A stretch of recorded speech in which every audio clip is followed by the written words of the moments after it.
जय गुरुदेव, जय गुरुदेव,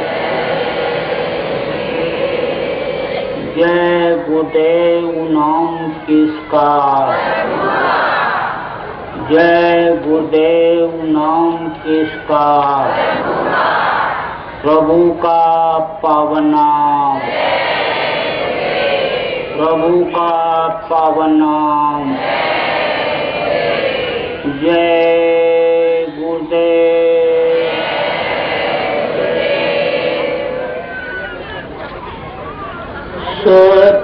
सतगुरु शांति वाले तुमको लाखों प्रणाम, सतगुरु शांति वाले तुमको लाखों प्रणाम, भक्तों के रखवाले तुमको लाखों प्रणाम, भक्तों के रखवाले तुमको लाखों प्रणाम, सुतदारा परिवार हैं जितने,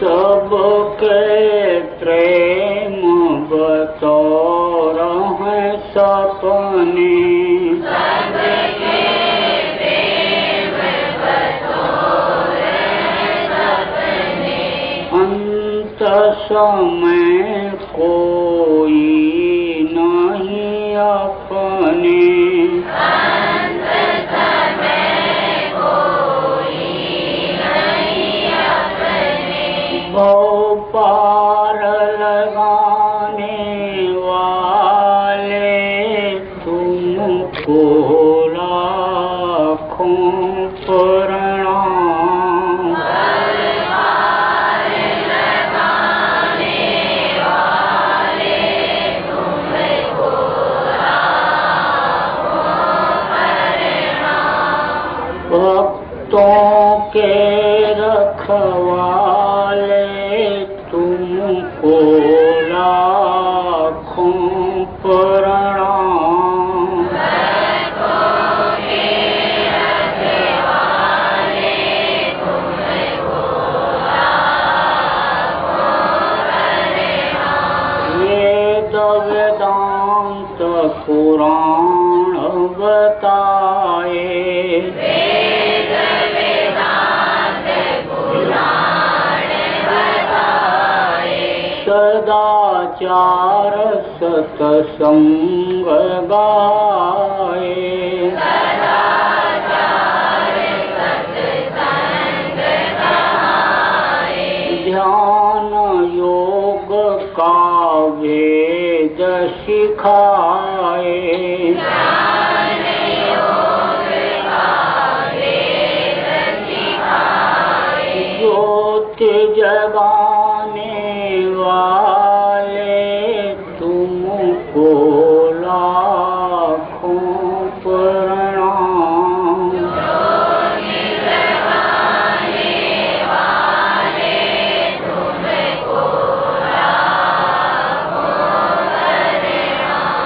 भक्तों के रखवाले तुमको लाखों प्रणाम, भक्तों के रखवाले तुमको लाखों प्रणाम, भक्तों पर हैं तुम्हारे लोचन, भक्तों पर है तुम्हारे लोचन, संकट टारण शोक विमोचन, संकट तारण शोक विमोचन,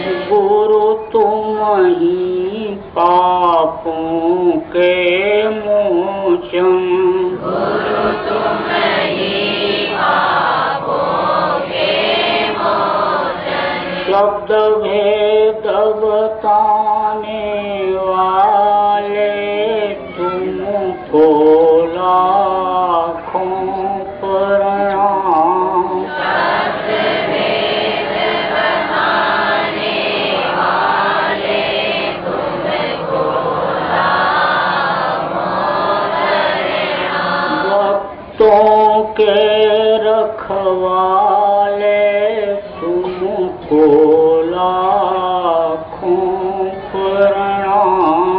भक्तों के रखवाले तुमको लाखों प्रणाम। दीनों की विनती सुन लीजिए। दीनों की विनती सुन लीजिए। कर जानी कर कृपा कीजिए। कर जाने के कृपा कीजिए। दर्शन अपना हरदम दीजिए। दर्शन अपना हरदम दीजिए। यम त्रास मिटाने वाले तुमको लाखों प्रणाम। यम त्रास मिटाने वाले तुमको लाखों प्रणाम। भक्तों के रखवाले तुमको लाखों प्रणाम। भक्तों के रखवाले तुमको लाखों प्रणाम। सतगुरु शांति वाले तुमको लाखों प्रणाम। सतगुरु शांति वाले तुमको लाखों प्रणाम। तुमको लाखों प्रणाम। तुमको लाखों प्रणाम। जय गुरुदेव।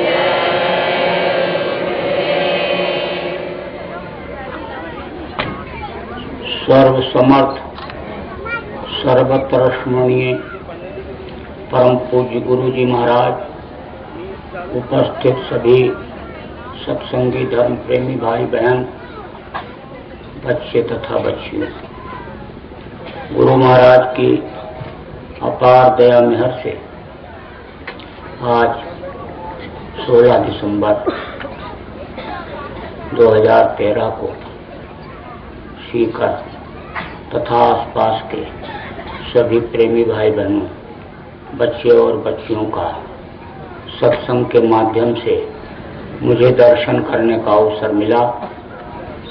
बड़ा ही अच्छा समय रहा है। सत्संग मनुष्य के जीवन के लिए बहुत ही जरूरी चीज है। पहले के समय में जब लोगों को सत्संग मिलता था तो लोगों में सच्चाई थी, ईमानदारी थी। दूसरे के धन को लोग जहर से जहर मानते थे।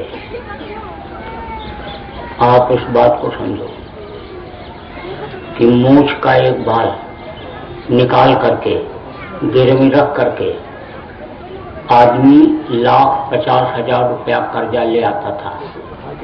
देने वाले को इतना विश्वास था कि हमारा पैसा यह समय पर वापस कर जाएगा। जबान की इतनी कीमत थी, प्राण जाए बर वचन न जाए। कोई किसी को जबान दे दिया, पूरी जिंदगी निभाता था। आज की तरह से 10-10 मिनट पर लोग जबान नहीं बदलते थे, सच बोलते थे। झूठ को कहते थे बहुत बड़ा पाप है। सांस बराबर तप नहीं, झूठ बराबर पाप। गोस्वामी जी महाराज ने भी लिखा कि धर्म न दूजा सत्य समाना। आगम निगम पुराण बखाना। सत्य बहुत बड़ा धर्म है, तो सत्य रूपी धर्म का लोग पालन करते थे। अहिंसा परमो धर्म बताया गया। जीवों पर दया करो, रहम करो। उस मलिक को बिस्मिल्लाह रहमान रहीम कहा गया कि वो रहमान है। इसलिए मुसलमानों की व्याख्या करते हुए लिखा गया कि मुसल्लम ईमान, रहमान मुसलमान। जिसके अंदर मुसल्लम ईमान हो, मुसल्लम रहम हो, जो रहम दिल हो, वो मुसलमान होता है। तो लोगों में दया था। मरूक साहब ने कहा कितना भी तीरथ करियो, व्रत रह लो, अनुष्ठान कर लो, रोजा नमाज अदा कर लो, लेकिन अगर दया नहीं है तो सब बेकार है। मक्का, मदीना, द्वारिका, काशी और केदार और बिना दया सब झूठ है। कहाँ मलोक विचार। तो दया भाव लोगों में था, दया रूपी धर्म था। जब सत्संग मिलता था लोग सेवा करते थे, सेवा भाव था। आज की तरह से टेंशन नहीं कि घर में अगर कोई मेहमान आ जाए तो घर के अंदर रोटी बनाने वाले ये सोचते हैं कि टेंशन आ गया, टेंशन बना के खिलाना पड़ेगा रात को 10 बजे। उस वक्त पर अतिथि देवो भाव, देवता समझते थे जो मेहमान आता था। इतना सेवा भाव लोगों में था, परोपकार था। आप देखो गांव में किसी गरीब घर के लड़की की भी शादी क्यों न होती रही हो, लेकिन अमीर घर की औरतें भी, जब ये बिजली की चक्कियां ज्यादा नहीं हुआ करती थी तो वो भी चक्की पीसती थी। पीस करके अपने हाथ से दूसरे से अपने लिए भले पिसवाती रही, लेकिन ऐसे काम में कि लड़के की शादी है और गांव में है, गरीब घर के है, तो अपने हाथ से बेसन पीस करके और ले जा करके देती थी। अपने अपने दरवाजे को लोग साफ कर लेते, मकान को साफ करके रखते कि भाई अगर मेहमान उसके यहाँ आएंगे और रहने की जगह नहीं रहेगी तो हम अपने यहाँ ठहरा लेंगे, हमको भी सेवा का अवसर मिल जाएगा। सेवा के लिए होड़ लगती थी, सेवा भाव, तो सेवा का लाभ भी लोगों को मिलता था। इस वक्त पर देखो पैसा लोगों के पास बहुत हो गया, लेकिन शांति नहीं है। आप इस बात को समझो कि मकान बढ़िया, कोठी बनी हुई है, जमीन जायदाद सब कुछ है, लेकिन शांति नहीं है, सुकून नहीं है। पहले के समय में औरतों के पैर में जूतियां भले न रहती रही, लेकिन एक एक पाव सोना शरीर में पहनती थी, 2-2 किलो चांदी शरीर में पहनती थी। लोग ये कहते थे कि ये बने का श्रृंगार है और बिगड़े का उपकार है। मान लो कोई खराब समय आ गया, खराब दशा हो गई, तो इसको बेच करके दवा करा लेंगे, लड़की की शादी कर देंगे, लड़की का विदाई कर देंगे, जरूरत पड़ गई तो इसको खर्च कर लेंगे। इसके लिए तो बरकत होती थी, बड़ी शांति थी, बड़ा सुकून का वातावरण था, तो सेवा भाव लोगों में था। लेकिन जब से सत्संग का अभाव हुआ, सत्संग जगह जगह पर जो होता रहता था बंद हुआ, साधु महात्माओं के आश्रमों पर जब से आना जाना बंद हुआ, तब से देखो हर आदमी, हर इंसान परेशान हो गया और इस चीज को वो भूल गया कि भाई मनुष्य शरीर भगवान के प्राप्ति के लिए मिला है, इस जीवात्मा के कल्याण के लिए। जो इस शरीर को चलाने वाली शक्ति है उसके कल्याण के लिए मिला है, तो शरीर के लिए ही सब कुछ न करके आत्मा के लिए भी करो। इस चीज को वो भूल गया और शरीर के लिए ही सब कुछ करने लग गया। आप देखो घर मकान बनाते हैं कि आराम मिलेगा, इसमें रहेंगे, 10-10, 12-12 साल तक बराबर बनाते रहते हैं।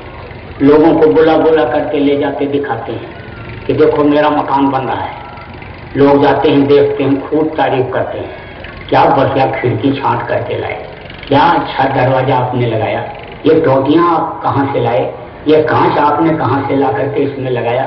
बहुत खुश हो जाता है कि मुझे बहुत बड़ी कामयाबी मिल गई, मेरी तारीफ होने लगी। कोई जानकार आदमी गया तो कहा नक्शा तो आपने बहुत बढ़िया बनवाया, लेकिन थोड़ा सा ही अगर आप दीवार को और इधर हटा दें तो ये कोना भी आपको मिल जाएगा, जगह मिल जाएगी। ये 9 इंची के बजाय 4 इंची की पर्दी दे दीजिए या प्लास्टिक का पार्टीशन कर दीजिए तो और जगह, बाथरूम चौड़ा हो जाएगा और जगह मिल जाएगी।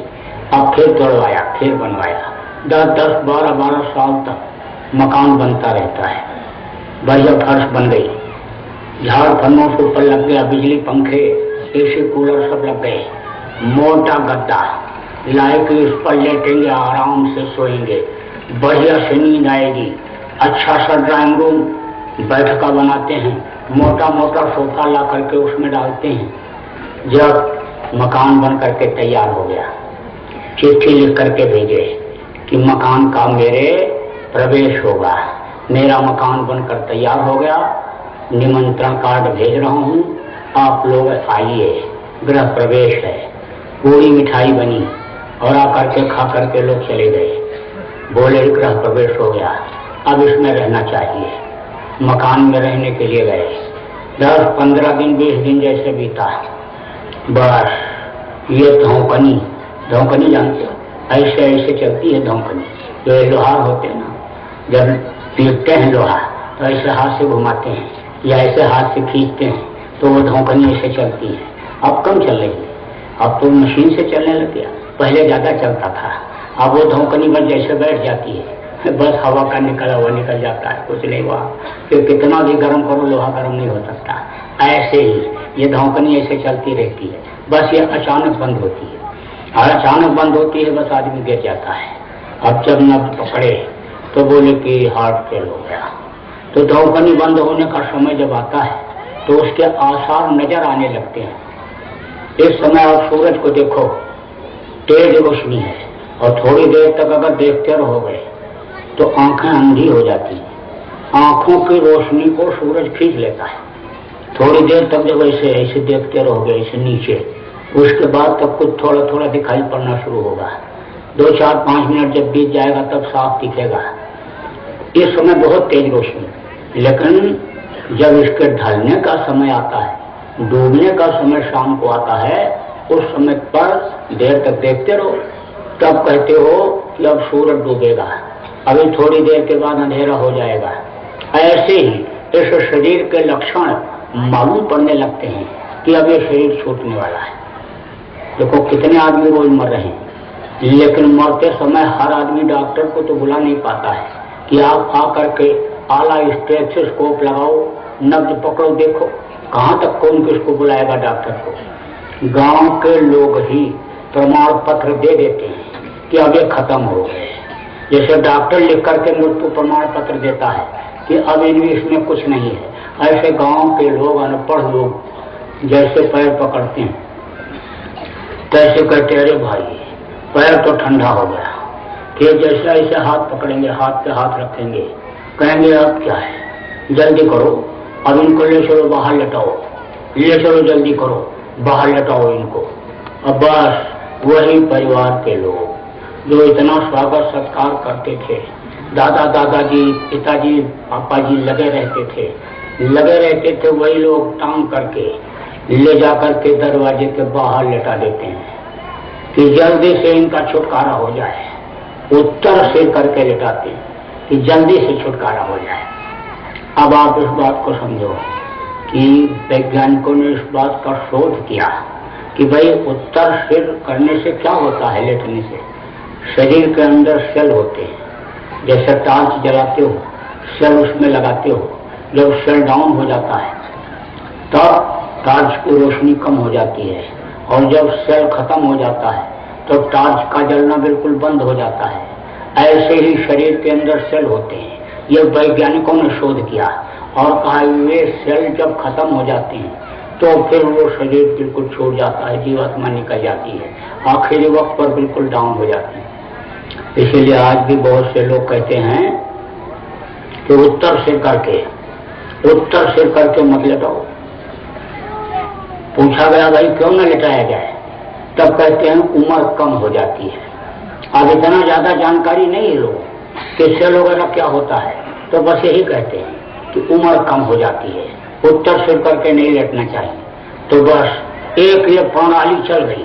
देखो किसी चीज का नियम चल जाता है तो उस नियम का लोग पालन करते हैं, अब उसका फायदा नुकसान नहीं देखते।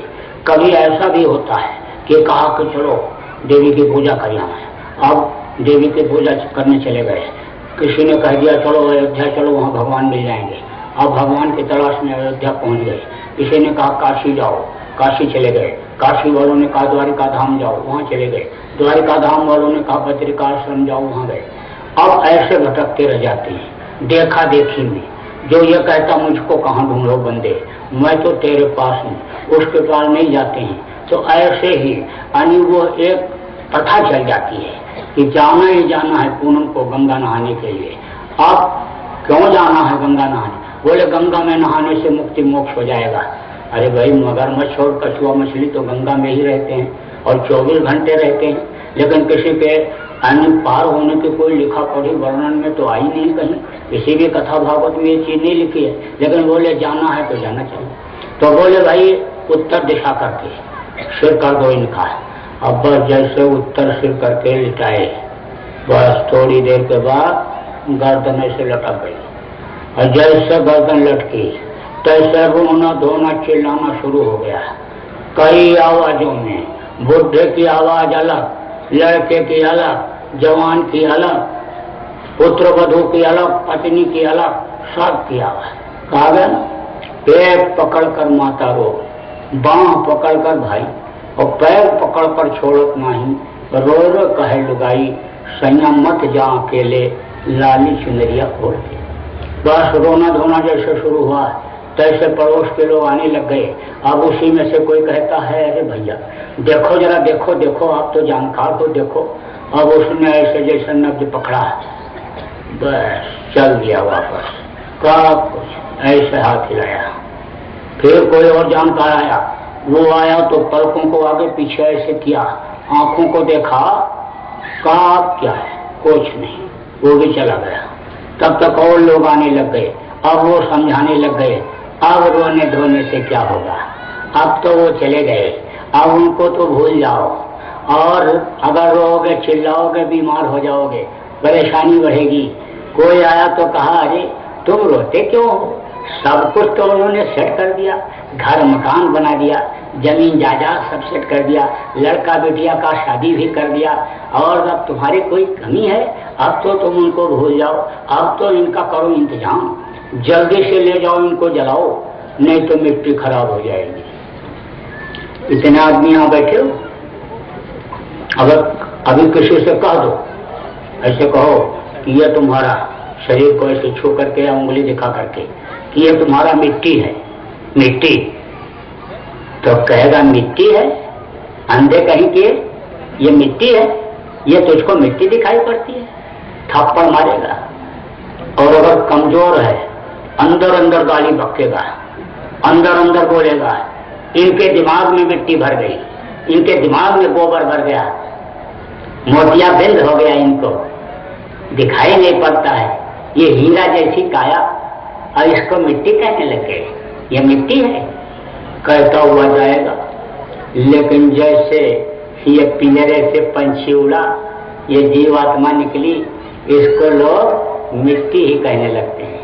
चाहे राजा का शरीर हो, चाहे महाराजा का शरीर हो, चाहे सेठ साहूकार का शरीर हो, चाहे पंडित मुल्ला पुजारी ज्योतिषी का शरीर हो, इसको लोग मिट्टी ही कहने लगते हैं। और कहते जल्दी करो, अब ले जा करके जलाओ, बस इंतजाम करके और उसको ले जा करके जला देते हैं। जलाने में भी कोई कोऑपरेशन नहीं रखते हैं, उलट पलट के जलाते हैं और घी और ऐसी चीजें डालते हैं कि जल्दी से जल जाए, नामो निशान न रह जाए, हड्डी तक भी न बचे। इस तरह से उलट पलट करके जला करके राख कर देते। हार जले जो लाकड़ी और केस जले जो घास। अब शरीर तो जल गया, जिसके लिए घर मकान बढ़िया बनाया कि आराम करेंगे, और लोग कहेंगे बाबू साहब का मकान है, चौधरी साहब की कोठी है, लोग कहेंगे मालिक का और इनका है। जिस शरीर को सम्मान देंगे कि इतनी बड़ी कोठी में रहते हैं, इतने बड़े मोटर कार में चलते हैं, हाथी नसीन है, उसको इसको बैठाएंगे, पैर छुएंगे शरीर का, खुद शरीर का नामो निशान नहीं रहेगा, खत्म हो गया। अब 2-4 दिन 6 दिन लोग रोएंगे चिल्लाएंगे, आएंगे दरवाजे पर बैठे रहेंगे, 12वीं 13वीं खा करके चले जाएंगे, कोई नाम लेवा नहीं रह जाएगा। अब वो मकान जो बनाया था उसमें कौन रहेगा? लड़का रहेगा। अगर लायक हुआ तो। अलायक कैसे लड़के बनते हैं? अच्छा खिलाते हो, खिलाओ, अच्छा पहनाओ, और किताब लेकर के जब स्कूल पढ़ने के लिए जाए तब निगरानी रखो कि लड़का स्कूल में पहुंच रहा है कि नहीं पहुंच रहा है, घंटा छोड़ के तो नहीं भाग रहा है। और शाम को जब लड़का लौट करके आवे तब पूछो कि क्या पढ़ाया तुमको, कौन कौन सा विषय पढ़े और क्या क्या चीज पढ़ाई गई, और तुमको घर पर क्या पढ़ने के लिए दिया, यानी टीचर ने होमवर्क क्या दिया, उसको करवाओ। अपने साथ भी कुछ समय तक उसको रखो। उठना बैठना तौर तरीका जो संस्कृत है, जिसको कल्चर कहते हो, उसको सिखाओ, उसको यानी सुसंस्कृत बनाओ। अब वो लड़का यानी लायक निकलेगा और वो उस मकान में फिर रहेगा जाने के बाद। और अगर लड़के ने जो मांगा वो खिलाया और जो पहनने को मांगा पहनाया, जब पैसा मांगा पूछा नहीं इसको तू कहाँ खर्च करेगा, क्या खरीदेगा, पैसा जब मांगा देते रहे। स्कूल जाने के बजाय वो घर से निकलने के बाद लड़का बुरे लड़कों के साथ में पढ़ करके और इधर उधर से घूमता रहता है और उसी में तमाम यानी उसके अंदर बुराइयां आ जाती हैं। फिर वो लड़का यानी शरीर छोड़ने के बाद बाप के उस मकान को बेच देता है। अब जिस मकान में आपने मंदिर बनाया, मूर्ति लगाया, फोटो लगाया, जिसमें पूजा पाठ करते रहे, जिसमें आपने साधन भजन किया, उस मकान में खरीदने वाला अंडा फोड़ता है, मुर्गी काटता है, बकरा काटता है, उसमें वो शराब पीता है, उसी में जुआ खेलता है, व्यभिचार करता है। अब सोचो वो मकान किसका हुआ, किसके लिए बनाया? कहते हैं 100 बीघा से कम अगर जमीन रहेगी तो लोग चौधरी साहब नहीं कहेंगे, भैया साहब, बाबू साहब, हजूर साहब नहीं कहेंगे। 100 बीघा जमीन होनी चाहिए, चाहे मार के लाओ चाहे काट के लाओ, चाहे धोखा दे करके जबरदस्ती लिखा करके 100 बीघा जमीन बनाओ और बढ़िया ट्रैक्टर और खेती का सामान सब इकट्ठा करो, बीज बढ़िया डालो, खाद बढ़िया लगाओ, उसमें दवा डालो। फसल जब लहराने लगी और देखने के लिए गए, बोले अब की बात तो बहुत सरसों होगा। अरे देखो क्या लगा हुआ है, अरे क्या गेहूं है अब की बार, ऐसा गेहूं बोया है कि मुंह में रखते ही रोटी गल जाएगी, इसकी तो क्वालिटी ही अलग है। बहुत खुश होते रहे, हजम होने में देर नहीं लगेगी, खाने के बाद दवा खाने की कोई जरूरत नहीं रहेगी, यह ऐसी क्वालिटी का गेहूं है। अरे देखो कितना लहरा, बहुत गेहूं होगा, बहुत पैसा मिलेगा इसका। और जब फसल तैयार हो गई और खाने का वक्त आया, बस सांस पूरा हो गया, सांस पूरा हो गया, शरीर छोड़ करके चले गए। और सोचो इसको कौन खाएगा? रुपया पैसा जमा करते हैं बैंक में, कहते हमारे ये काम आएगा, लेकिन समय पूरा हो जाने पर बैंक में ही रखा रह जाता। अगर बता करके जाते हैं तो लड़के बच्चे निकाल करके उसका इस्तेमाल करते हैं, और अगर नहीं बता पाए तो उसी बैंक में ही पड़ा रह जाता है, बैंक वालों का ही हो जाता है। कहते मार करके लूट करके दिल दुखा करके कैसे भी ले लो, पैसा अपने पास रहेगा तो कोई दिक्कत नहीं आएगी, कोई परेशानी नहीं आएगी, और ले चल करके विदेशी बैंकों में जमा करो। बस इलाज कराने के बहाने दूसरे बैंक में गए कि अमेरिका में टेस्ट कराने जा रहे हैं, फ्रांस में टेस्ट कराने जा रहे हैं, इलाज कराने जा रहे हैं, और रुपया जमा करके चले आए। किसी को बताया भी नहीं। चोरी का माल कोई किसी को बताता है? कोई दूसरे को नहीं बताता है, क्योंकि चोरी के माल में भी चोर लग जाते हैं, उसका कोई प्रमाण नहीं रहता है। रास्ते से ही कोई छीन लेता है, अगर चोरी का माल हो तो चुपचाप वो बैठ जाता है। अब आप इस बात को समझो, इसी बात को आप समझो कि रुपया गए बैंकों में जमा कर आए और बता भी नहीं पाए, बस किसी ने गोली मार दिया, खत्म हो गए। किसी ने बम मार दिया, बम में बम ब्लास्ट में खत्म हो गए, कहीं एक्सीडेंट में खत्म हो गए, कहीं हार्ट फेल हो गया, खत्म हो गए। अब वो रुपया उसी बैंक का हो गया, उसी देश का हो गया। अब वो काम आया जो लूटा पाटा नियत खराब किया, कर्मों को जो इकट्ठा किया बुरा कर्म को, वो काम भी नहीं आया। तो सोचो वो किसका हुआ। तो आजकल जो कुछ काम आप अपना समझ करके करते हो, ये तो काम आपका है ही नहीं। ये शरीर के लिए जो कुछ कर रहे हो, ये काम आपका अपना काम नहीं है। ये शरीर किस लिए दिया गया? साधना करने के लिए, भजन करने के लिए, इस जीवात्मा को उस मालिक तक पहुंचाने के लिए ये शरीर इसलिए दिया गया। यह तन कर फल विषय न भाई। गोस्वामी जी महाराज ने लिखा कि यह तन कर फल विषय न भाई, और स्वर्गो स्वल्प अंत दुखदाई। स्वर्गो स्वल्प अंत दुखदाई, आखिर में यही तकलीफ दे हो जाता है।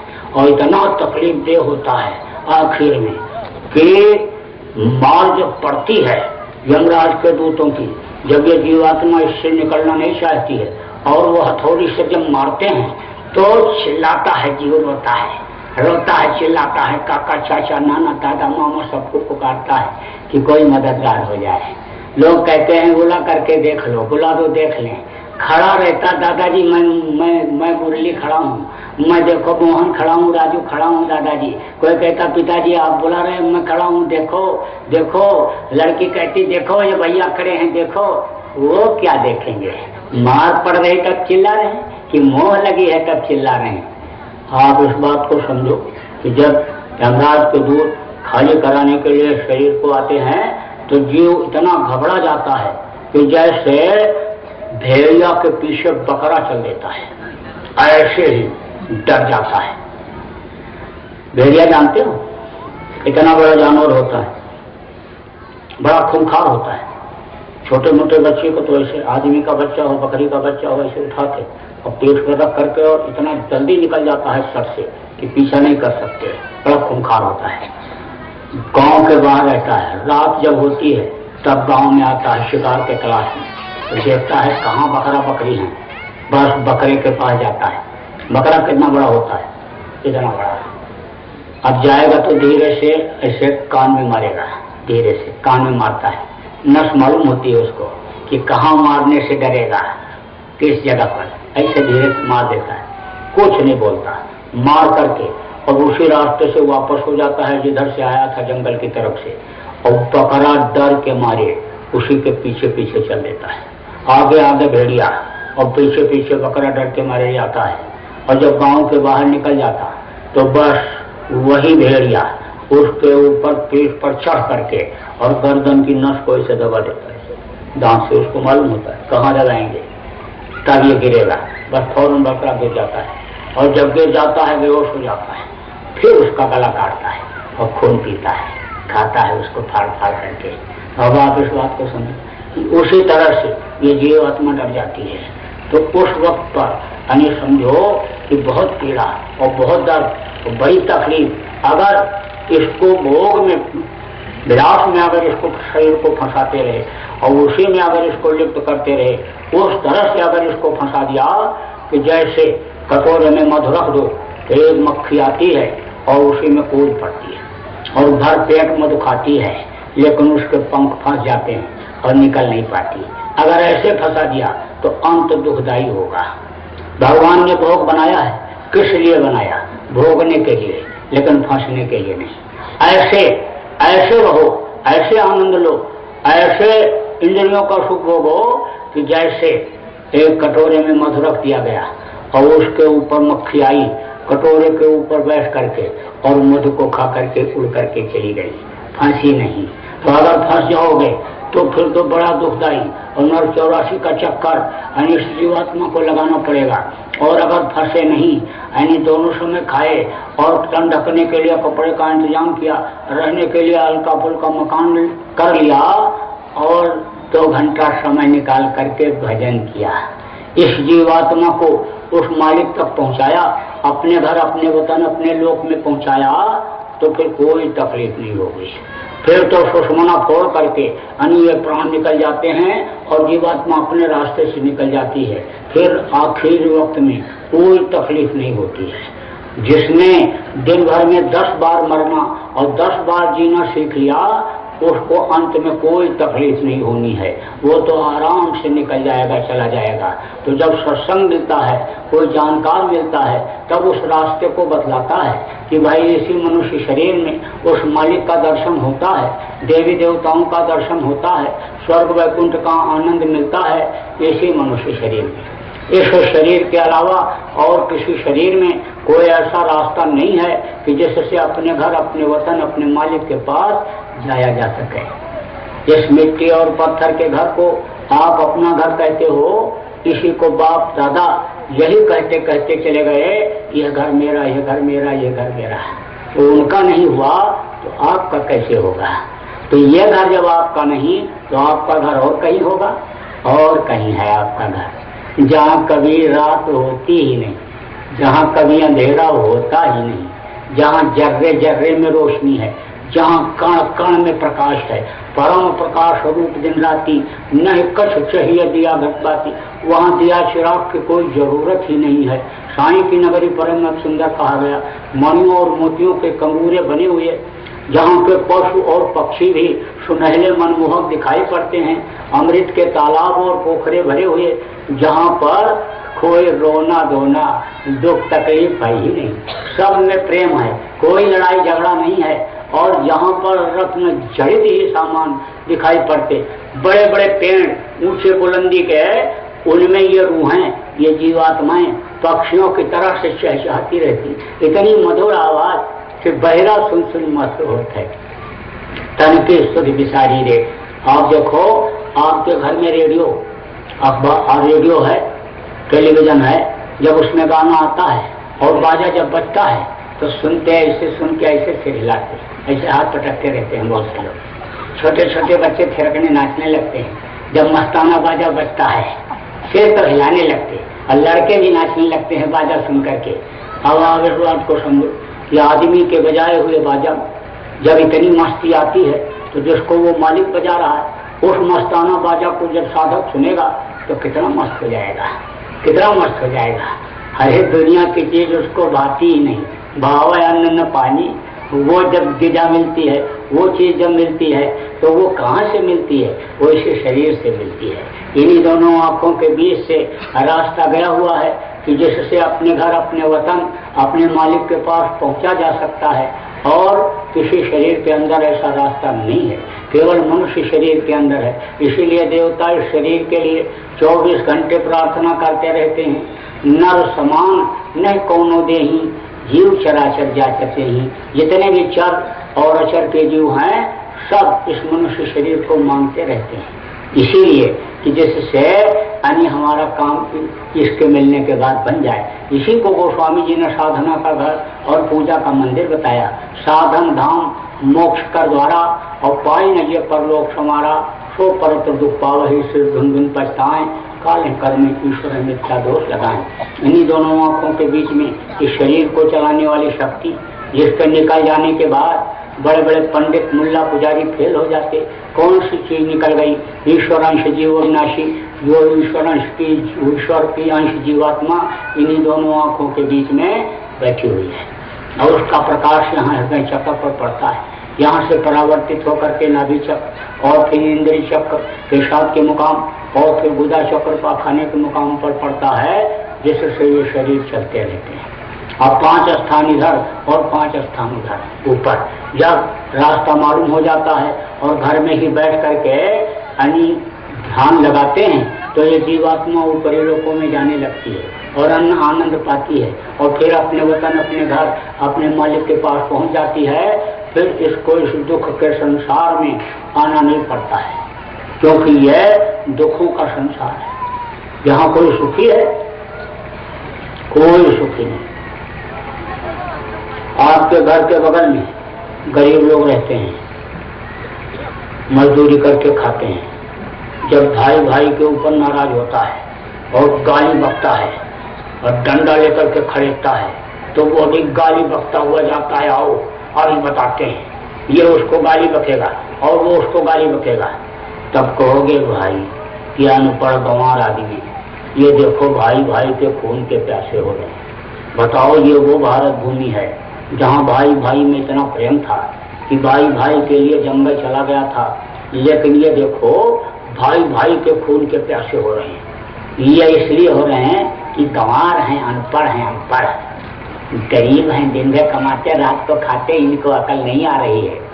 बड़े बड़े घरों में देखो कितना प्रेम से सब लोग रहते हैं, कहीं कोई आवाज दरवाजे से बाहर सुनाई पड़ती है, लेकिन जब पेपर में निकलता है कि भाई के कला से, भाई के टेंशन से भाई ने अपनी ही रिवाल्वर से गोली अपने कनपटी में मार लिया, और काफी दिनों से ये टेंशन चला आ रहा था, घर में बैठ करके पंचायत किया रात को, और पंचायत जब नहीं निपटी तो बस गोली मार लिया।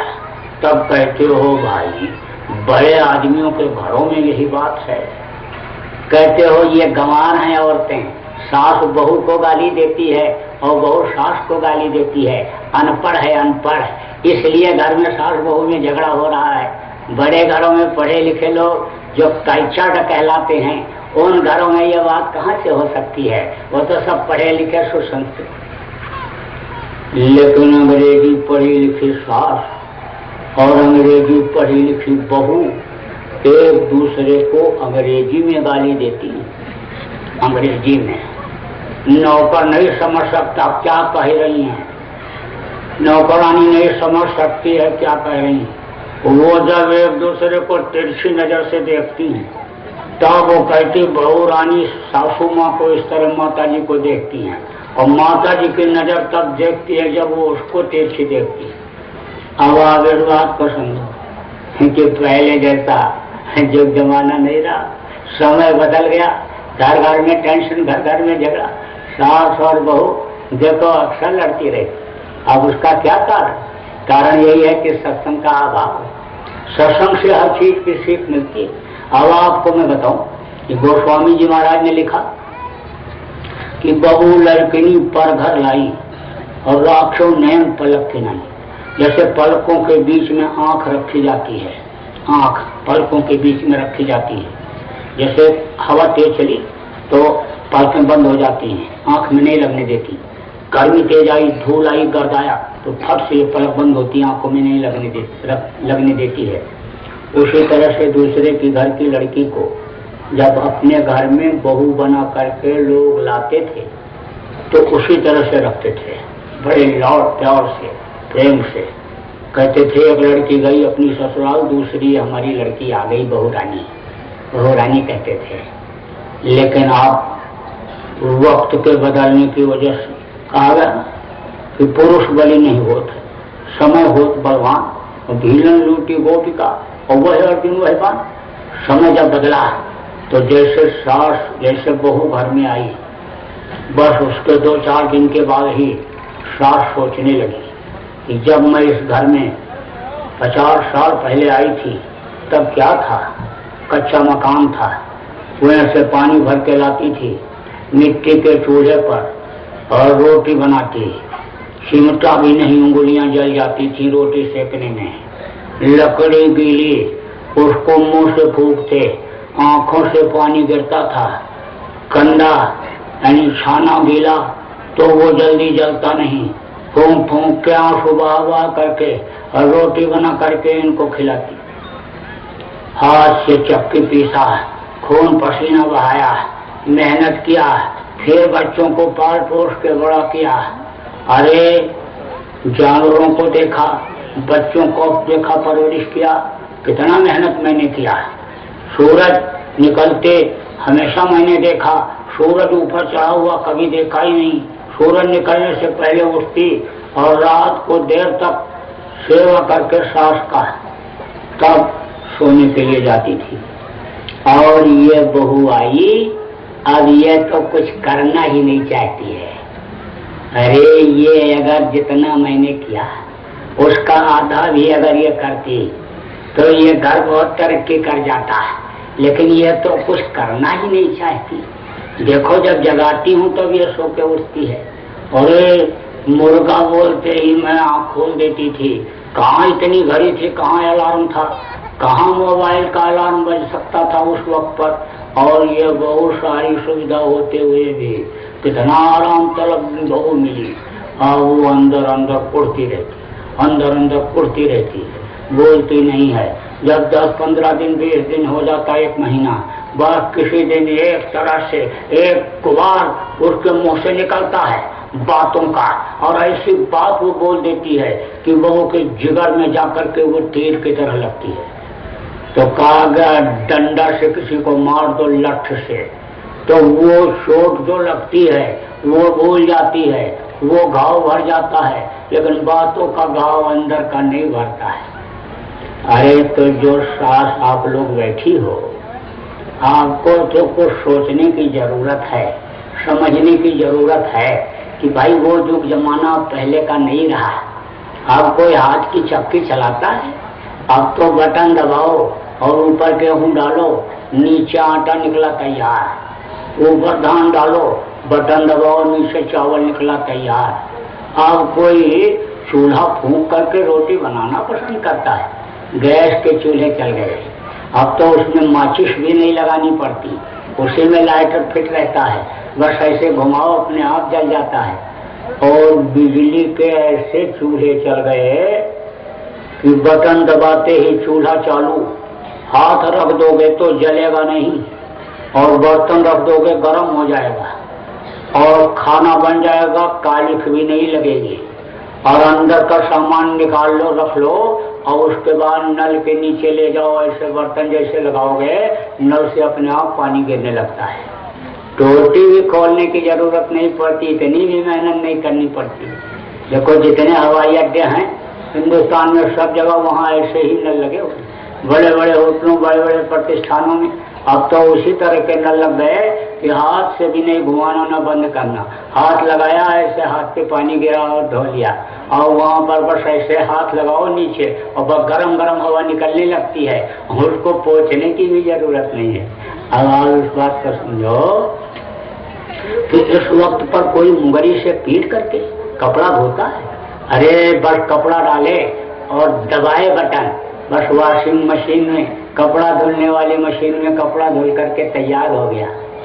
तो अब ये सब सामान, चूल्हा और चक्की, बहू तो अपने मायके से ही लेकर के आई, तो अब आपको तो सोचना चाहिए कि वो कुएं से पानी भरने क्यों जाएगी, जब इतना ज्यादा विकास हो गया और अब तो कुएं भी नहीं मिल रहे गाँव में, कूड़ा करकट डाल करके लोगों ने कुएं को ही भर दिया, और कुएं का पानी जब से पीना लोगों ने बंद किया तब से समझो पेट की बीमारियां बढ़ गई। ये जो डालते हैं यानी जो टंकियों में ये जो जहर डालते हैं कि कीड़े उससे मर जाएं, वो ऐसा पानी हो जाता है कि पेट में जा करके वो तकलीफ देता है। आप देखो इस बात को समझो, क्या कहोगे हम शाकाहारी हैं और ज्यादातर बीमारियां मांसाहारियों को होती हैं। बात तो सही है, मांसाहारियों को बीमारियां ज्यादा होती हैं और शाकाहारी को कम होती है, लेकिन आपको भी बीमारी हो रही है। क्या कारण है? कारण यही है कि शुद्ध चीज नहीं मिल रही है। रात को नेनुआ इतना बड़ा और लगा दिया इंजेक्शन उसमें, और सुबह देखो तो इतना बड़ा हो गया। उनका 4 किलो का बेच दिया, 250 ग्राम का भी नहीं था सुबह। भैंस दूध नहीं दे रही है और वो दर्द हो रहा है दूध निकालने में, पैर उठा रही है, आगे पीछे कर रही है, बस लगा दिया इंजेक्शन। अब इंजेक्शन का जब जहर अंदर गया और सुस्ती उसके अंदर आई तो जल्दी जल्दी दूध निकाल लिया। अब उसका जो असर जहर का दूध में ही तो जाएगा। अब आप सोचो इस पर, आज आदमी ये नहीं सोचता है कि मैं मिलावट कर रहा हूँ, यूरिया से दूध बना रहा हूँ और मुझको भी मिलावट वाली ही चीज मिलेगी खाने को, ये नहीं सोच रहा है। बस मेरे पास पैसा हो जाए, एक की जगह 10 आ जाए मुनाफा, इसी चीज को सोच रहा है। तो अब आप इस बात को समझो कि यानी युग जमाना बदल गया, युग जमाना बदल गया। अब जितनी साथ आप बैठी हो, आपको तो समय के अनुसार अपने को सेट करने की जरूरत है। आप इस बात को समझो। अभी जो सास लोग बैठी है ना, मेरे से अंदर अंदर नाराज होने लगे कि देखो मेरा पोल खोल दे रहे हैं। तो बहुओं की क्या हालत हो गई है कि बताओ। बहू जैसे घर में आती है बस यही देखने लगती है कि सासू माँ रुपया पैसा रखती कहाँ, कौन सी अलमारी तिजोरी में रखती, उसकी चाबी मुझे मिल जाती, मैं घर की मालकिन बन जाती।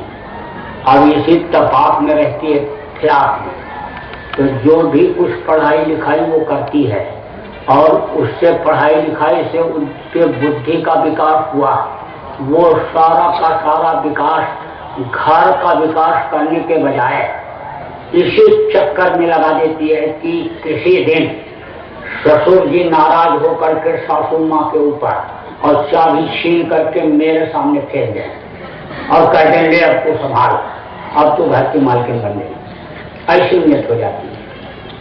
तो सास कितना भी अनपढ़ हो लेकिन गृहस्थी का उसको बड़ा अनुभव होता है। इसीलिए शादी ब्याह करने के लिए जब लोग जाते हैं लड़की का, तब देखते हैं कि घर में कोई सास ननद है कि नहीं है। गाढ़े वक्त पर हमारे लड़की के काम कौन आएगा। लड़की ने कितना भी पढ़ लिया, डॉक्टर बन गई और उसको सब तरीका मालूम हो गया कि बच्चे को पेट से कैसे निकालते हैं, नहीं निकल पाता है जल्दी आराम से, तो वो पेट फाड़ करके और बच्चे को निकाल देती है और कितने बच्चों को निकाल देती है वो। लेकिन जब उसके बच्चा पैदा होने का टाइम आता है तब क्या वो अपने पेट से अपने बच्चे को निकाल पाती है। उसी अनपढ़ सास की जरूरत पड़ती है, उसको इस चीज का अनुभव होता है कि किस तरह से बच्चे को बाहर निकाला जाएगा और किस तरह से इसको अच्छा दूध बनेगा और किस तरह से ये बच्चा जो पेट में है अभी वो खराब नहीं होगा, वो लूला लगना अंधा नहीं होगा। इस चीज का अनुभव, इस चीज का तजुर्बा अनपढ़ सास को भी होता है। तो अब वो ये भांप जाती है, ये जान जाती है कि बहू की नीयत भाई सही नहीं है। तो जो सास अपने सास का 1 घंटे रात को पैर दबाने के बाद सोने के लिए जाती थी, वही अपने बहू से पैर दबवाने में डरती है कि कहीं पैर दबाते दबाते गला न दबा दे, गला न दबा। अब आगे इस बात को समझो कि नियत परख में आ जाती है और नियत से ही बरकत होती है। नियत जब खराब हो जाती है तब बरकत खत्म हो जाती है। दूसरी बात ये होती है कि जब शंका हो जाती है तब घर नाश हो जाता है। इसलिए शंका कभी नहीं करना चाहिए। शंका जब पक्का हो जाए कि ऐसा है तब उसकी परीक्षा करना चाहिए और नहीं तो शंका नहीं करना चाहिए। अब आप इस बात को समझो कि नारद का काम क्या था, झगड़ा लगाना। न झगड़ा हो रहा हो तो नारद झगड़ा लगा देते थे। एक दिन घूमते हुए जा रहे थे गांव में, तो लड़कों ने पैर छुआ उनका और कहा भगवान आपकी तो बहुत बड़ी महिमा है, आपका नाम तो सब जानते हैं, लेकिन हमारे गांव में 2 लोग ऐसे हैं, 2 प्राणी, सेठ और सेठानी, जिनमें कभी झगड़ा नहीं हुआ। आज तक कड़क आवाज उनकी किसी ने सुना ही नहीं। तो भगवान आप उनमें झगड़ा करा दो। बोले अच्छा अभी जाता हूं।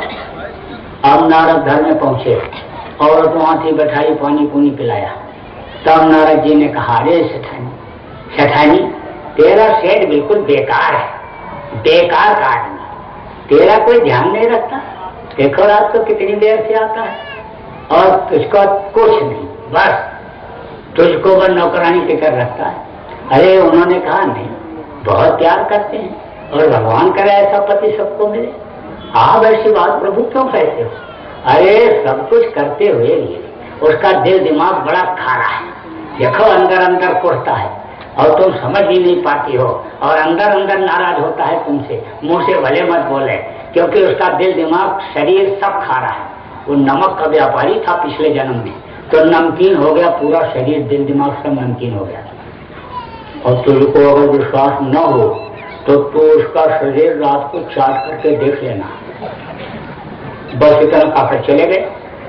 अब उसको शंका हो गई कि दिल दिमाग नमकीन और किसी दिन जो है नमक अपना असर न दिखा दे, तो देखा जाए आज रात को चाट करके कि शरीर नमकीन है कि नहीं है। जब वहां पहुंचे नारद जी शेर जी की गद्दी पर बैठे, बोले आपकी औरत कोई ध्यान नहीं रखती। शेर जी आप कितने नेक और अच्छे आदमी, देखो मेहनत ईमानदारी का सब काम करते हो, लेकिन कोई खाने पीने का कोई ध्यान ही नहीं।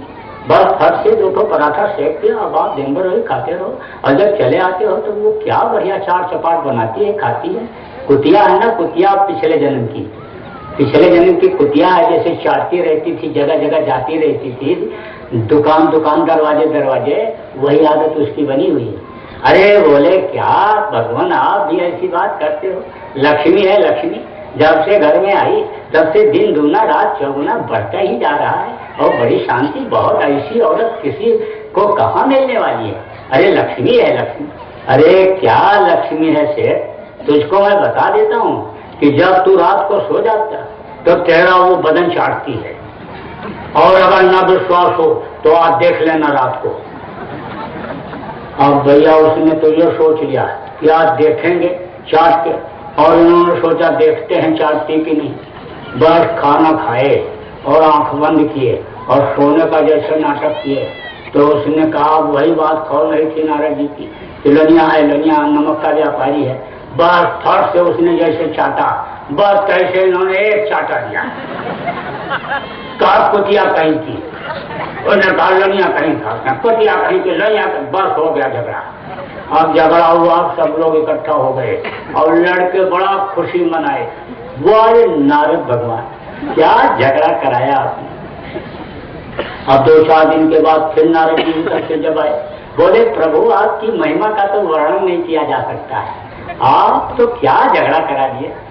लेकिन प्रभु एक परिवार और ऐसा है जिसमें सास और बहू की आवाज आज तक कड़क आवाज किसी ने सुना ही नहीं, दरवाजे के बाहर ही नहीं गया। तो प्रभु आपकी कृपा उन पर भी हो जाए। बोले अच्छा। बस नारद की क्या थी, दिव्य दृष्टि खुली हुई थी, इन्हीं दोनों आंखों के बीच की तीसरी आंख खुली हुई थी। उन्होंने उसी को आंख बंद करके उसी आंख से देखा, तो कहा कि देखो मौका बढ़िया है इस समय पर। सास नीचे खड़ी है और बहू नशैनी पर खड़ी हो करके सीढ़ी पर अचार का मटका उतार रही है ऊपर से। तो गण को कहा कि तू जा ढकेल दे, और जैसे नीचे मटका गिरेगा बस दोनों कुत्ते की तरह रहेंगी, दोनों लड़ेंगी। अब गण गया और उसको ऐसे ढकेल दिया। जब ढकेला और गिरा मटका, तब सास कह रही बेटी मेरे से गलती हो गई, मैं मटके को पकड़ नहीं पाई। और बहू कहे नहीं माता जी मेरे से बहुत बड़ी गलती हो गई, मैं आपको मटका पकड़ा नहीं पाई। अब दोनों हाथ जोड़े एक दूसरे के सामने खड़ी और अपनी अपनी गलती महसूस करे। नारद जी कह रहे भैया अब कौन सा सूत्र, अब कौन सी विद्या प्रयोग करूं इनके सामने। जब ये दोनों छोटे हैं तो लघुता से प्रभुता मिले और प्रभुता से प्रभु दूर, और चींटी चावल ले चली हाथी मस्तक धूल। जब ये देखो हाथी चीनी मिला दो बालों में वो नहीं निकाल पाता है, और चींटी छोटी होने के नाते निकाल लेती है। जब ये कहा गया कि नानम नन्हे हुए रहो जैसे घास में धूप, और घास जड़ जाएंगी धूप खूब की खूब, तो अब ये जब दोनों छोटे बन गए तो अब कैसे बानक लगेगा। अब नारद हाथ जोड़ करके खड़े हो गए, बोले आप तो देवी हो, आप तो लक्ष्मी हो घर की, आपके सामने हमारा क्या चलेगा। तो ऐसे अगर कोई बात आवे घर में तो छोटा बन जाओ, बर्दाश्त कर लो। गुरु महाराज ने भी कहा कि बर्दाश्त की शक्ति लाओ। गुरु महाराज ने कहा पति पत्नी में, सास बहू में, घर में किसी एक दूसरे से कोई बिगाड़ हो जाए और एक आदमी अगर नाराज हो जाए तो दूसरे चुप हो जाओ, एक चुप में 100 बला टलती है, ये गुरु महाराज ने भी कहा। तो अब आप इस बात को समझो, मोटी बात समझो कि जब तक सत्संग नहीं मिलेगा तब तक यानी आप समझो कि सुख शांति के उम्मीद नहीं रहेगी। लेकिन जब सत्संग लोगों को मिलता था तो बड़ा ही प्यार और बड़ी ही सुख शांति और बड़ा ही नियम का पालन लोग करते थे। प्रकृति के प्रतिकूल कोई काम नहीं करता, प्रकृति के अनुकूल ही लोग काम करते थे। तो प्रकृति खुश होकर के समय पर जाड़ा, समय पर गर्मी और समय पर बरसात दिया करती थी। तो यह दुखों का संसार, न राजा को शांति और न रैयत को शांति और न पूंजीपति को ही नींद आ रही है। इसलिए आप सब लोगों को यानी ऐसा निशाना बनाना चाहिए कि जैसे अपने वतन, अपने घर, अपने इस जीवात्मा को इस शरीर के रहते रहते, सांसों की पूंजी के रहते रहते यानी पहुंचा दें। गुरु महाराज ने अपने कितने लोगों को यह रास्ता बताया और रास्ते पर चला करके और मंजिल तक पहुंचा भी दिया। और जिन्होंने गुरु महाराज के बताने के अनुसार यानी किया, गुरु महाराज ने अंतर में उनको मदद किया, अंतर में अपना रूप दिखाया। कौन सा रूप? वो तो रूप दिखाकर छोड़ तुम जल्दी क्यों करे पुकारा। कौन सा रूप? खरगों सूरज चांद सितारे, रोम रोम में करें उजारे, अगम पुरुष करता तुमको लाखों प्रणाम। तो जब देखा लोगों ने कि रोम रोम में खरगों सूरज चांद सितारे दिखाई पड़ रहे, तब इनकी महिमा का पता चला। रानी इंदुमती, कपड़ा बुनने वाले जुलाहा कबीर साहब की शिष्या थी। यह विद्या किसी को भी मिल जाए, यह नहीं कहा जा सकता है कि जो बड़े लिखे विद्वान होंगे उन्हीं को विद्या ये हासिल होगी।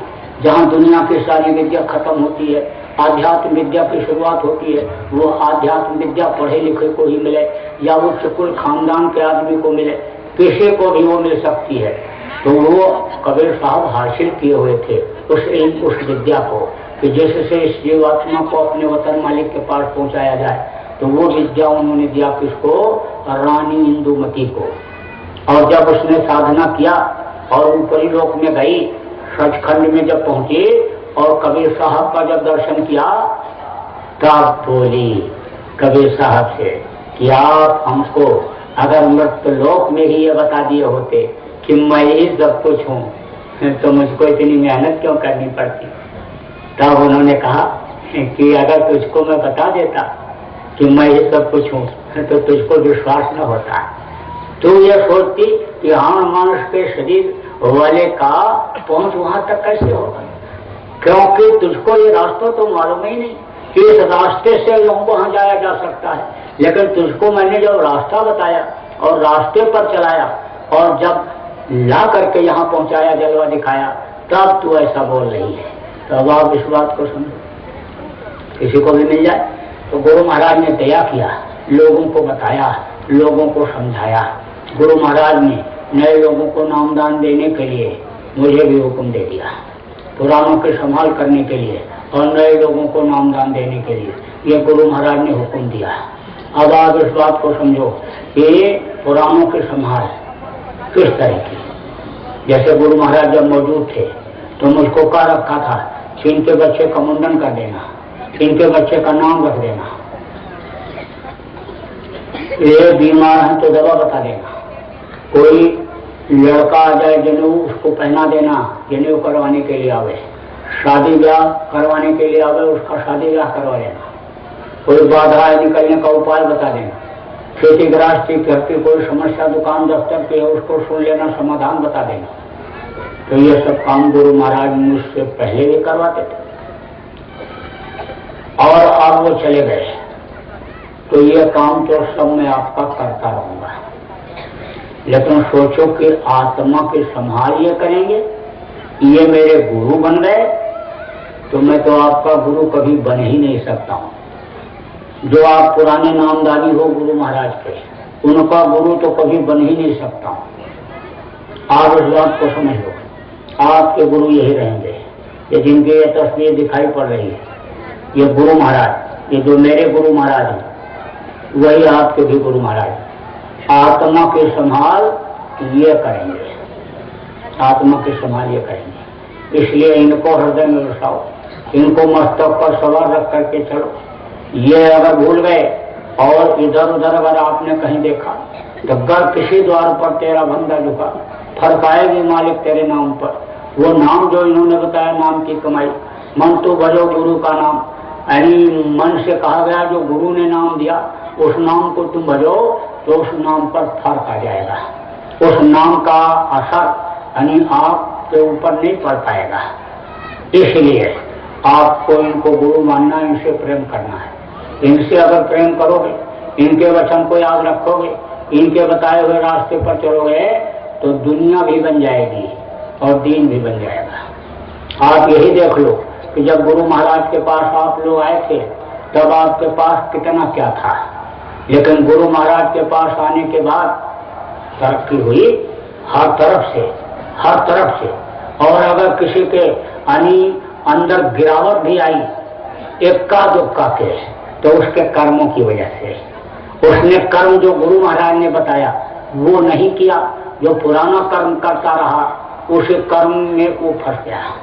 जैसे कोई हज करके आवे, चारों धाम करके आवे, तो सोच लेगा कि अब तो हम बिल्कुल मुक्ति और मोक्ष के रास्ते पर हो करके आ गए और अब हमारा मुक्ति मोक्ष हो जाएगा, इसलिए हम झूठ भी बोलेंगे तो छिप जाएगा, माफ हो जाएगा, चोरी व्यभिचार कत्ल भी करेंगे तो माफ हो जाएगा।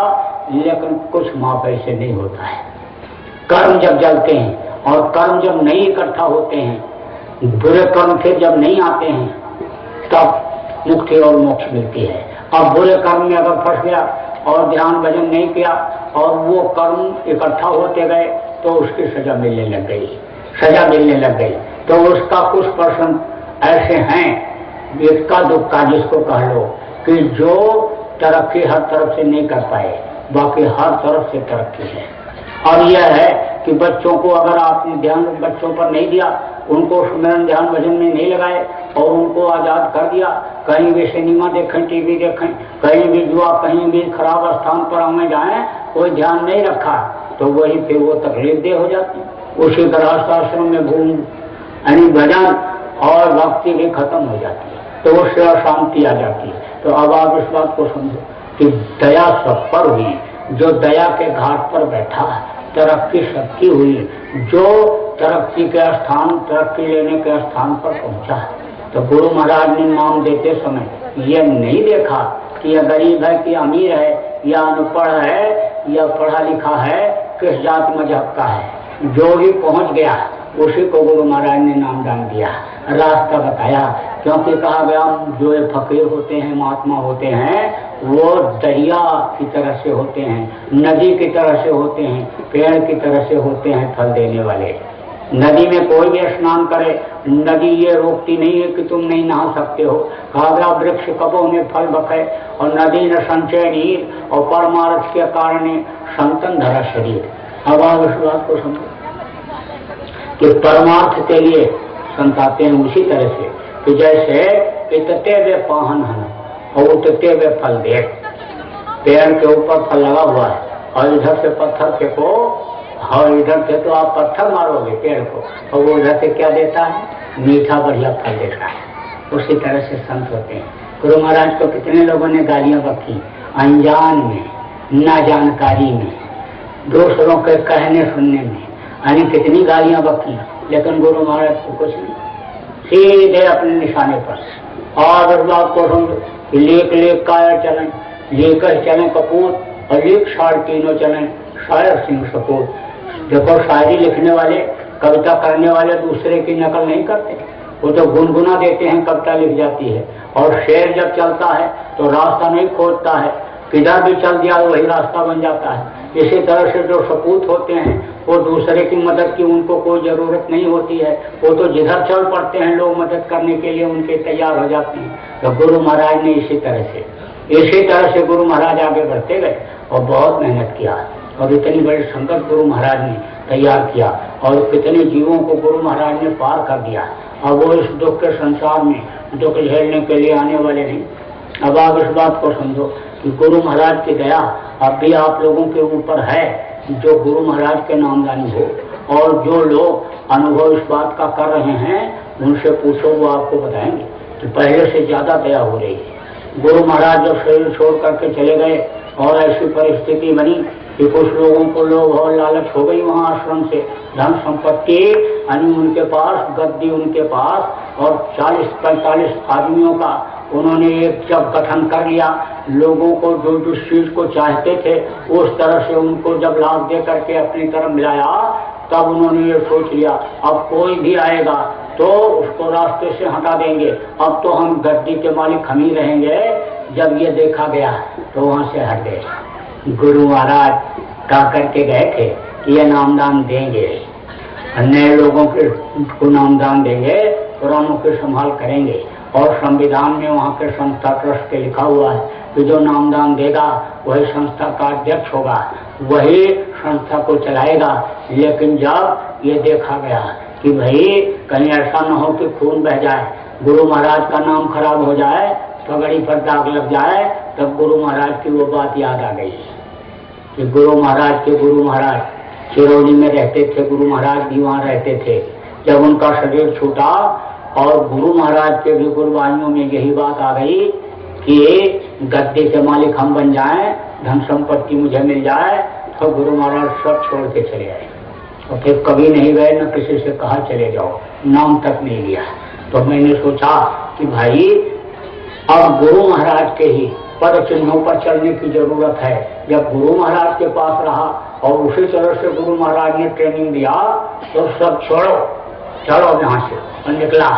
और इधर आपके राजस्थान में इधर पहले आया है जयपुर, और फिर उसके बाद में फिर इधर से अन्य लोगों ने कहा कि अब काम करो जो गुरु महाराज ने अन्य आपको काम सौंपा है। साधन जब लोगों ने बना दिया तो फिर इस काम में मैं जब लगा और जगह जगह पर जब मैं गया, लोगों को जगाया, समझाया, बताया, भजन लोग करने लग गए तो लोगों ने कहा पहले से ज्यादा लाभ मिल रहा है। और लाभ तो नहीं मिलेगा तो कैसे कर्म कटेंगे? कर्मों का तो बड़ा जटिल विधान है, कर्मों की सजा तो मिलती ही मिलती है लोगों को। कर्म प्रधान जो सूरज राखा और जो 300 तक फल चाखा।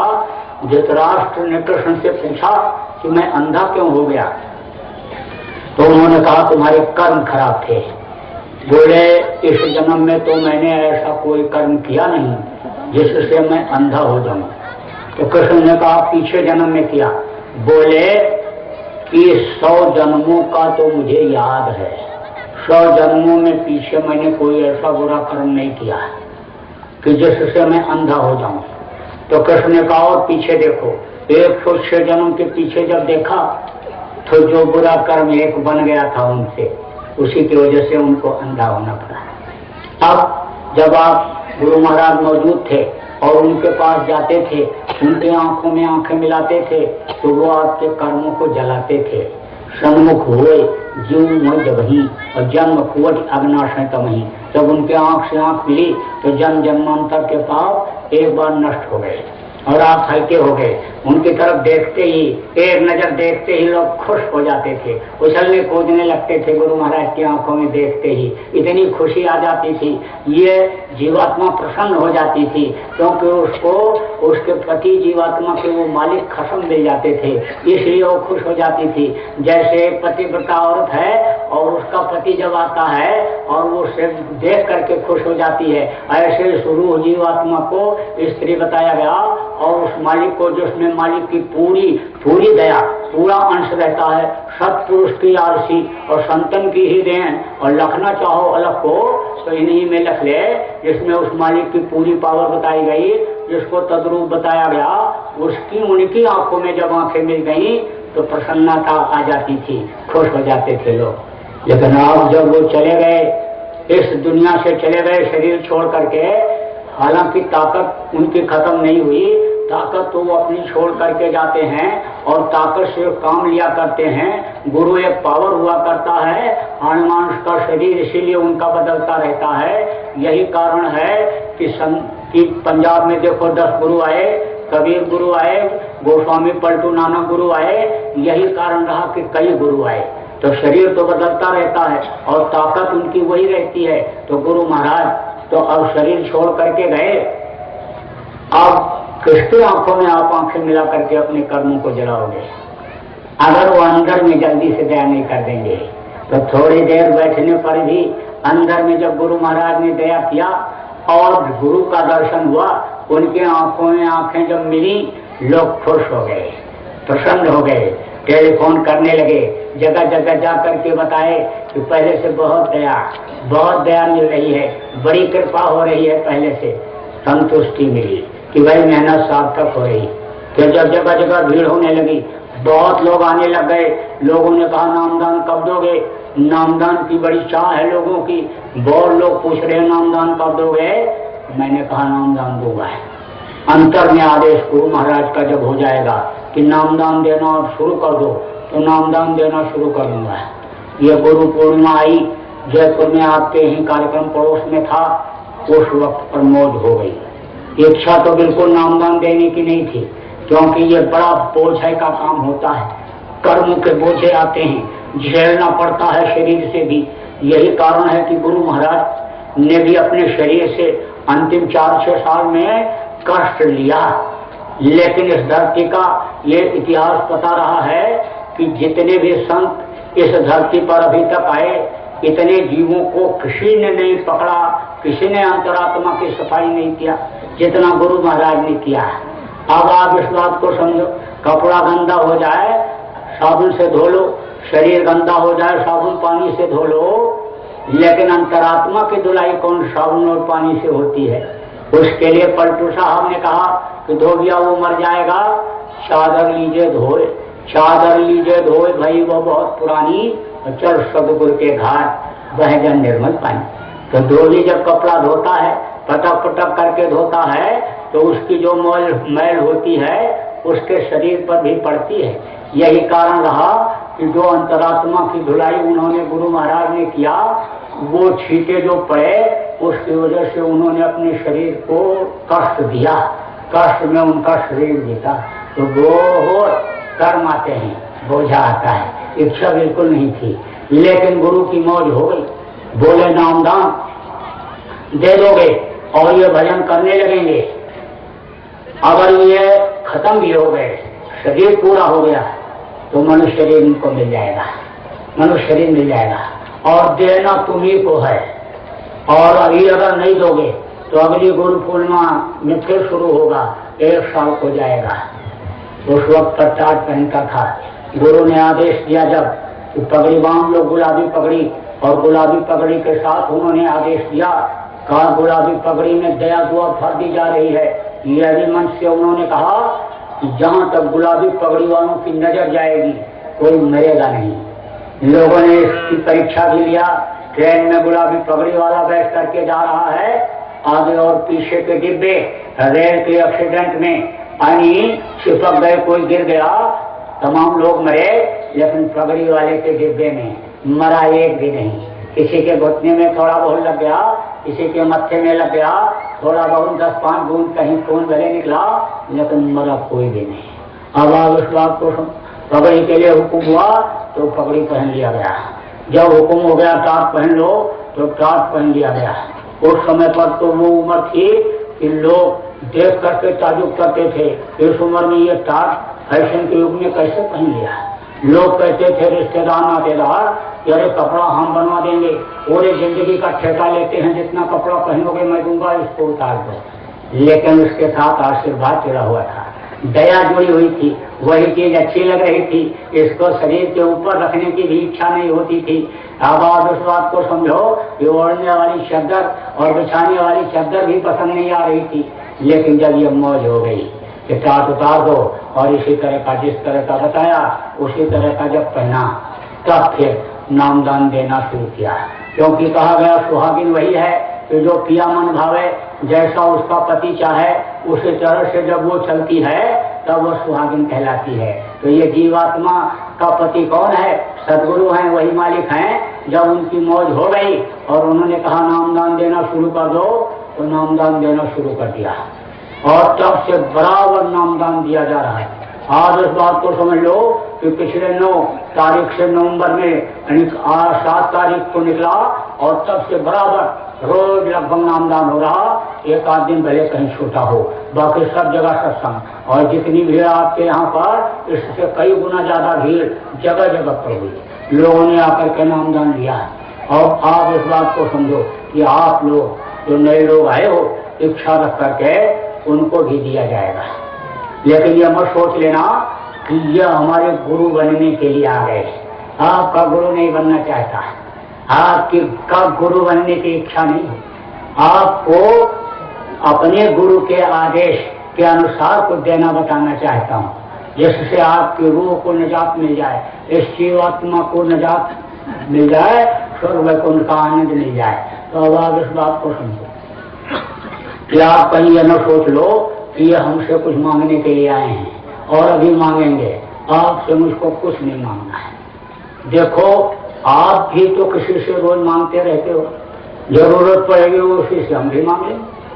आप देखो, लखपति कह रहा है आप प्रभु करोड़पति में बन जाऊं।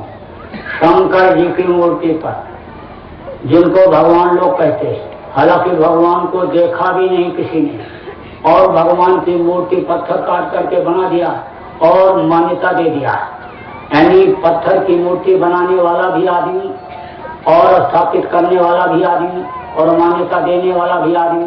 लेकिन मान्यता जब मिल गई कि ये भगवान है, उस भगवान के सामने 5 रुपए का प्रसाद चढ़ा करके और 500 रुपया कमाने के लिए जो मांगते हैं, अब आप इस बात को समझो।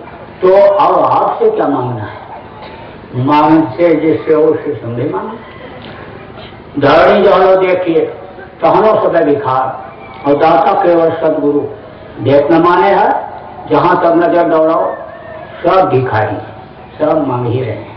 तो मांगने वाले से कोई मांगता, कोई भीख मांगा आवे और मांग रहा हो, सबके दुकान पर मांग रहा हो, इधर घर तक मांग रहा हो, तो उससे आप मांगोगे कोई चीज?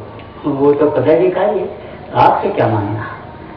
और मैंने तो ये देखा कि मुझको कल अगर किसी चीज की जरूरत है तो वो चीज मेरे लिए आज ही हाजिर है, तो फिर मांगने की जरूरत क्या है?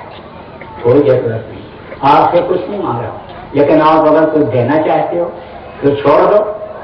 मांस, मछली, अंडा, शराब का त्याग कर दो, बुराइयों का त्याग कर दो। आज तक जो आपने मांस खाया, मछली खाया, अंडा खाया, शराब पिया, ताड़ी अफीम का सेवन किया, जो भी आपने दूसरे माँ बहन बहू के साथ बुरा आचरण किया, अब मत करना। उसके लिए काम पकड़ लो, तौबा कर लो, जिसको कहते तौबा कर लिया, तौबा कर लो। और जो भी गलती आपने किया उसके लिए उस मालिक से माफी मांग लो कि आज तक मेरे से जो जान में या अनजान में गलती हुई उसके लिए आप मुझे माफ कर दीजिए, आप से गलती मत कर। देखो, मांस मनुष्य का भोजन नहीं, मांस खाने वाले को सख्त सजा मिलती है। बकरी पाती खाक है, ताकर खींची खाल, और जो नर बकरी खाक है वाकर कौन हवाल। मांसाहारी मानवा प्रत्यक्ष राक्षस संग, इनका संगत जो करे पड़े भजन में भंग। कहा गया मांसाहारी का साथ करो तो भजन में बाधा आ जाती है। साथ का तो असर होता है, संगत ही गुण होता है, संगत ही गुण जाए। 5 और मिश्री एक भाव बिकाए। मिश्री के अंदर देखो रस्सी पड़ी रहती है, 5 के टुकड़े पड़े रहते हैं, वो भी मिश्री के भाव बिक जाते हैं। 800 रुपया किलो मिठाई खरीदो तो कागज के डिब्बे में वो मिठाई जो रख करके देता है वो भी तोल देता है उसी भाव, क्योंकि साथ का असर होता है। ऐसे ही साध संग में देवने कहा, साधक ने सतगुरु से क्या मांगा? साध संग में देवने, परम गुरु दाता या मेरे मालिक या मेरे गुरु, साध का संग दो, साध का संग दो। तो मैं कहा गया मांसाहारी का साथ करने पर भी उसका असर आ जाता है। देखो, डॉक्टर जब टेस्ट कराता है ब्लड तो कहता है इसमें तो जानवरों का ब्लड का अंश मिला है। अब वो सोचता है कि जानवरों के लिए जो दवा बनाई गई वो अगर खिला देंगे तो मर जाएगा, और आदमी के लिए जो दवा बनाई गई वो फायदा नहीं करेगी, क्योंकि ये खून मिक्स हो गया, बेमेल खून हो गया। लेकिन अगर दवा करना बंद कर दे खिलाना तो नर्सिंग होम कैसे चलेगा? 10-10 करोड़ रुपए का जो बनाते हैं वो कैसे चलेगा? खर्चा कहाँ से आएगा? तो दवा खिलाता रहता है और बीमारियां नहीं जाती। देखो, जब से मांसाहार बढ़ा बीमारियां बढ़ गई, इतने अस्पताल खुलते चले जा रहे, जितने नर्सिंग होम खुलते चले जा रहे, जितने डॉक्टर पढ़ लिख करके बढ़ते जा रहे, बीमारियां बढ़ती चली जा रही। तो उसका क्या कारण है? ये मांसाहार है। मछली किस लिए बनाई गई? तालाब की सफाई के लिए बनाई गई। कोई भी तालाब में चीज आप डाल दो गंदी चीज, मछली खा जाती है। टट्टी करने के बाद आप धोने के लिए जाओ, टट्टी के जो टुकड़े गिरेंगे नीचे, मछली खा जाएगी। खखार के ठुको, चाहे टीबी का मरीज हो और चाहे दमा का हो, कोई भी हो, मछली उसको खा जाती है। कैंसर है, धो दो नदी में चले जाओ, तो टुकड़े गिरेंगे उसको खाएगी। कोई सुअर, कोई गाय, कोई भैंसा कोई मुर्गा, कोई सांप, कोई बिच्छू बह करके मर करके नदी तालाब में आ गया, अब मछलियां उसको खाएंगी, उसको खाएंगी। किसी हिंदू से गाय खाने के बारे में अगर कहो जय बजरंगबली बोल करके और खड़े करके मारेगा, कहेगा ये हिम्मत होगी, मुझे गाय खाने के लिए कह दिया इन्होंने। मुसलमान से सुअर का नाम ले लो, तोबा तोबा करने लगता है। खाने की बात तो छोड़ो, सुअर नाम ले करके और मुंह की तरफ अगर वैसे इशारा कर दो तो अल्लाह अकबर बोल करके और तलवार खींचता है, कहता मार देंगे, काट देंगे, इनको छोड़ेंगे, छुरी मार देंगे। अब आज इनसे सबसे पूछो कि आपने अगर मछली खाया तो किसी के मांस खाने से वंचित रह गए? अंडा क्या है? माताएं ये मासिक धर्म होती है तो खराब खून इकट्ठा हो जाता है, उससे बच्चा बन जाता है। और मुर्गियों का खराब खून और उनके टट्टी पेशाब का खराब हिस्सा जब इकट्ठा होता है तब अंडा बन जाता है। तो अंडा तो बहुत गंदी चीज है। जो डॉक्टर ये कहता है कि अंडा खिलाओ बच्चे को, वो समझ लो सबसे अज्ञानी डॉक्टर है। वो वैज्ञानिक जो ये कहते हैं कि अंडे से ताकत बढ़ती है, वो सबसे अज्ञानी है। आप इस बात को समझ, कभी अंडा मत खिलाओ और समझा देना, बता देना कि अंडे से ही ऑमलेट बनता है, अंडे से ही बहुत सी चीजें बनती हैं। तो लड़के को बताओ कि भाई कोई दूसरा लड़का अगर कोई चीज दिया खाने को तो खाना मत, अपने घर के टिफिन का खाना खाना। तो आप आज से छोड़ दो 1000 बुराई शराब।